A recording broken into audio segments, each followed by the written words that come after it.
Hello everyone, my name is Andy B. I am the sensorist and this is a tutorial about my Thunderstorm add-on. So that not everyone has to watch the whole tutorial, I have divided this video into different chapters. If this is your first time working with Thunderstorm add-on, I would recommend watching the whole tutorial for a pleasant start.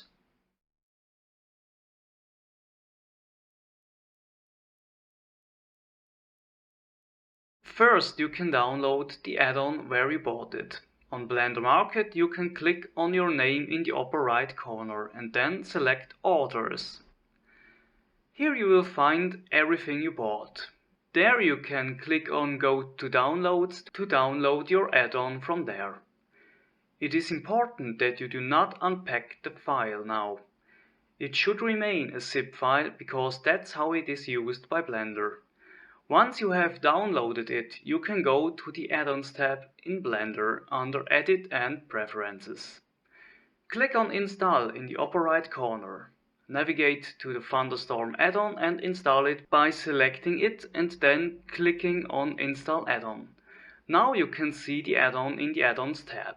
Activate it with the checkbox and done.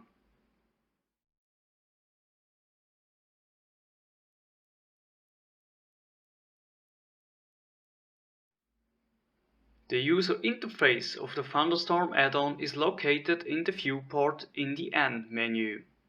If you can't see the menu right now, press N on your keyboard or click on the arrow here to open the menu. Now click on Thunderstorm and you will see everything Thunderstorm add-on has to offer. It has the following subcategories. Thunderstorm.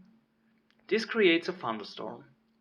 Thunderstorm Settings. All settings for the thunderstorm can be found here.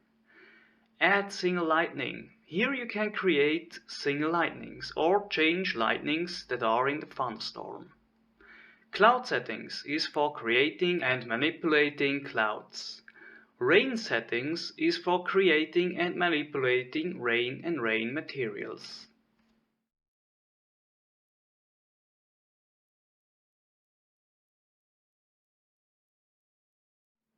With Create Thunderstorm you can create a thunderstorm with one click. With the checkboxes you can decide which elements should be added immediately. If you deselect Add Lightnings, a thunderstorm plane will still be added, but it will not generate lightnings. This can be activated at any time. What exactly is added here? Add Lightnings makes a plane which generates lightnings. Add Clouds makes a big box with cloud material. Add Rain makes a raindrop and a plane. The plane uses the drop as a particle. It also makes a wind force field which makes the fall of the rain a bit more interesting. All this is parented to an empty, so you can easily move and scale the whole storm. Only the lightnings will ignore the scaling of the empty, but not the location and rotation.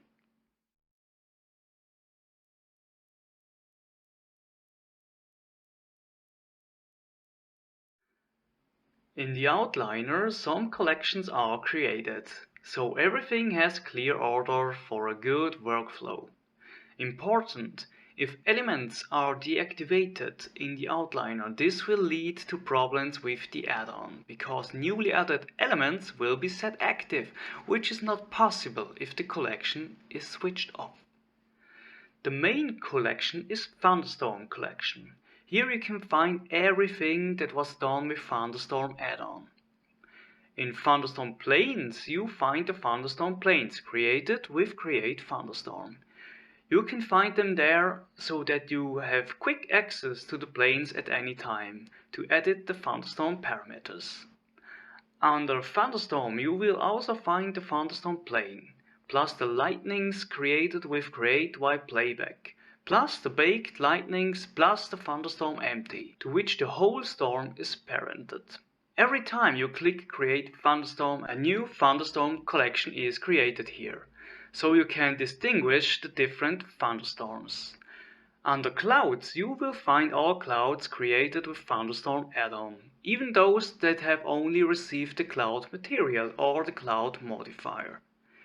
Under rain you will find everything related to rain, so the rain particle, the rain emitter and the force field.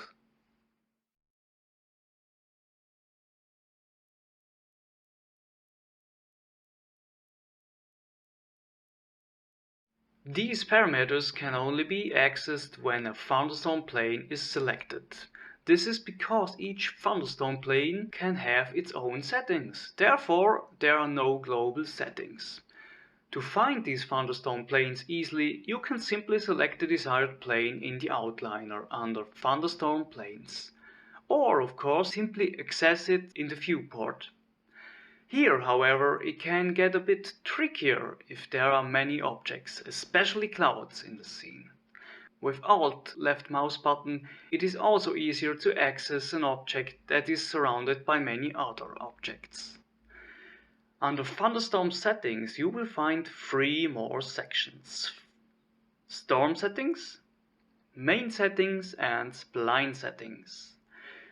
In the storm settings, you can find the settings for the generation of the lightnings.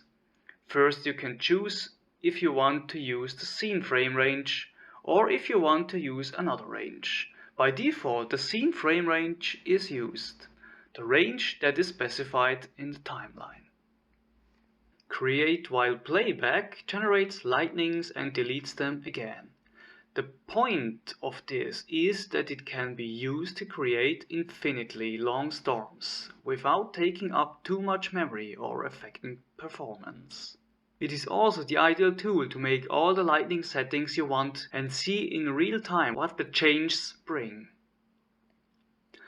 The chance is applied every frame. Higher numbers result in fewer lightnings, lower numbers result in more lightnings. And here you can specify up to how many lightnings can be created on a frame at the same time. Lifetime range specifies after how many frames a lightning will be deleted. But now it is so that it makes no sense to edit such lightnings because they delete themselves again. For a normal project, however, you want to have as much control over the lightnings as possible. For this purpose, Bake Lightnings is available. For the overview, I would first switch off Create while playback so that one does not get a mess. And now you can simply specify how many lightnings you want to create in the frame range and then press Create Lightnings.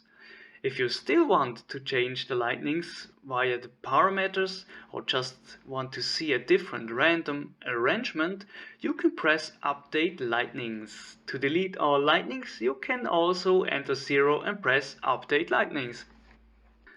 For the further settings, I activate Create while playback again to see the change immediately. Because the parameters are already optimized, I have a button to reset all parameters in the main settings. Ergo, you can change as much as you want and come back to the default settings with one click. In the main settings there are again a few underheadings. Transform. Here you can find everything that has to do with transformation in the form of range that you can specify. Details can be found in the documentation or in the tooltips that you can see when you hover the mouse over the setting. Under Material you can find all the material settings, and under Point Light you can control if and how many point lights should be made on the lightning. This is a very important feature because in Eevee there is no interaction between emitting materials and the environment. With the point lights, however, this works perfectly. If you want to adjust the shape of the lightnings in detail, you will find everything you need in the spline settings. Again, there is a reset button to return to the original settings. The main spline is the main strand. First splines are the first splines, and second splines are the second splines. All settings are taken into account by the Create while playback operator as well as by the Bake Lightnings and Update Lightnings operator.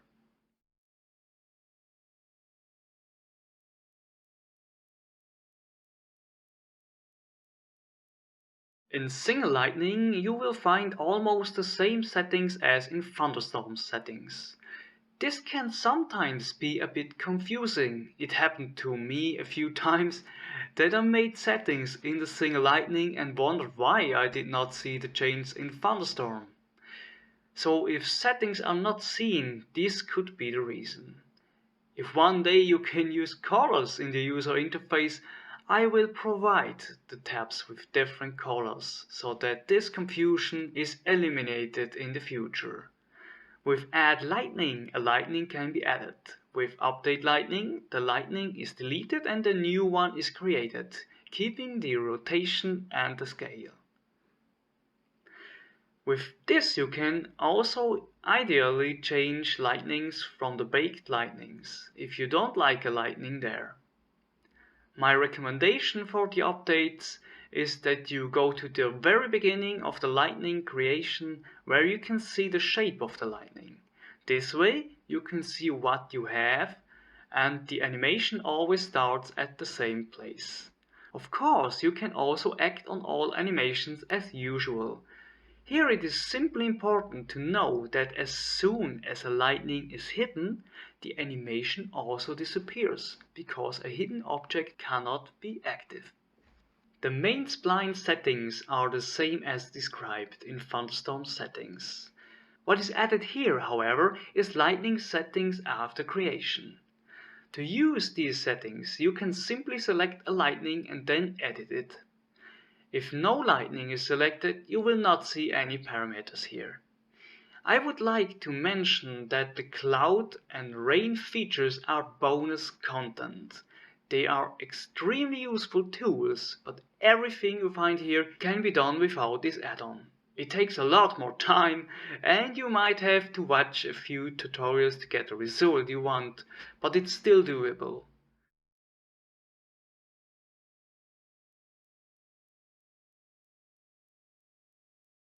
In the cloud settings, we have the self-explanatory Create Clouds button. This will make a box that is equipped with the Thunderstorm cloud material. These clouds are great for covering the entire scene. The usual parameters appear as soon as a cloud is created or a cloud material is added.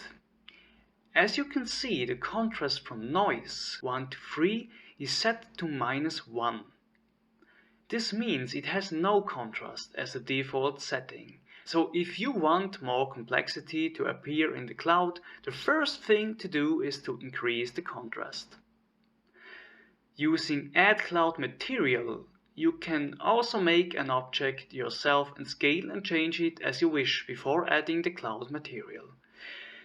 Here it is important to know that it always gets a kind of sphere as a shape, so that no edges are visible in the clouds. For complex shapes, the cloud material is not suitable, but Add Cloud Modifiers is ideal for this. The Cloud Modifiers construct, which has only recently become available in Blender, is applied in automated form with this button. It creates an empty, which will be the parent of the object, and a volume empty. The parent empty is selected so that you can transform the cloud, which is not possible if the volume empty is selected.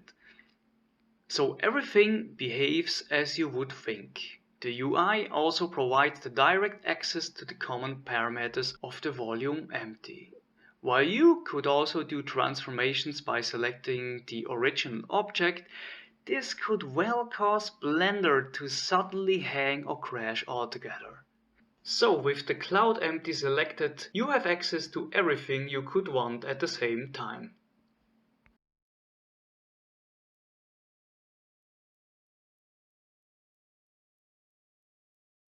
Create Rain Emitter generates a raindrop particle, a rain emitter, and a wind force field.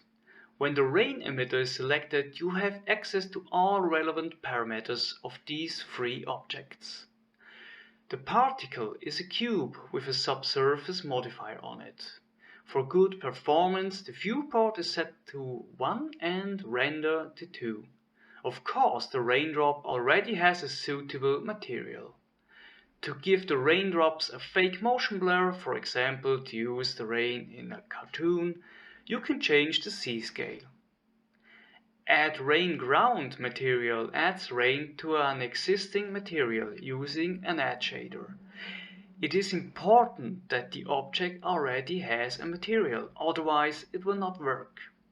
Once the rain material has been added, you have direct access to the parameters of the nature of the rain. It is important to know that the parameter drop speed is only available here in the UI. On the Thunderstorm Rain Ground group node, this parameter is not available.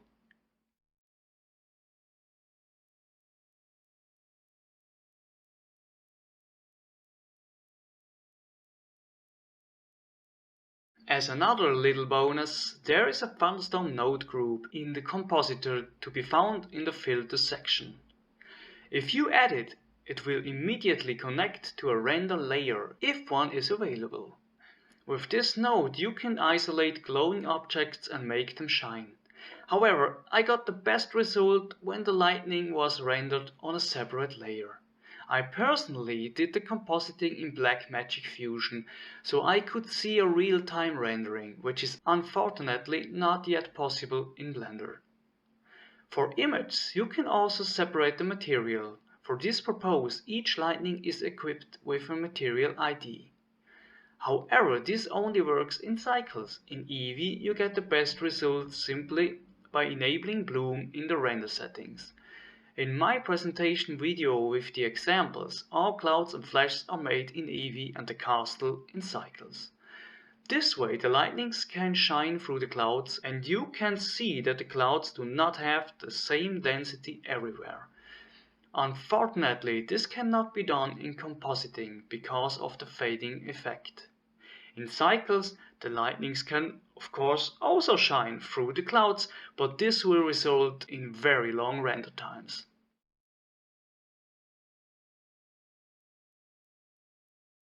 And that's it for this tutorial. I hope you enjoyed the video and that now everything you wanted to know about it is clear. If you have any questions, please refer to the Thunderstorm Add-on documentation. If you can't find anything there, feel free to write me via Blendermarket or Gumroad where you bought the add-on. Thank you very much for your interest. See you next time.